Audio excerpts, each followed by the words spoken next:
ফের নওদা বিধানসভায় প্রচারে গিয়ে আবারও বিক্ষোভের মুখে প্রদেশ কংগ্রেস সভাপতি তথা বহরমপুর লোকসভার কংগ্রেস প্রার্থী অধীর চৌধুরী।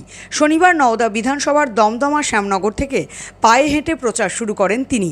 সেখানেই তৃণমূল ব্লক সভাপতি সফিউজ্জামান ওরফে হাবিব মাস্টারের নেতৃত্বে অধীর চৌধুরীকে ঘিরে বিক্ষোভ দেখানো হয়।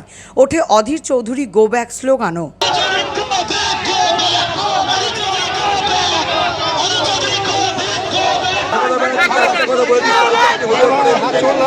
आज আমার উপর হামলা হলো। আমরা যদি আপনাকে বলি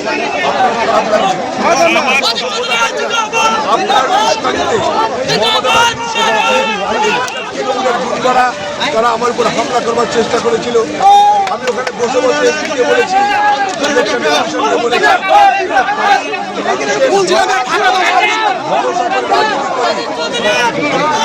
মহিলাদের মমতা ব্যানার্জির মস্তানিকে বরবাদ করে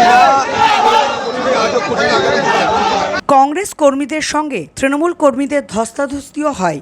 পরে পুলিশ প্রশাসন এসে পরিস্থিতি সামাল দেয়।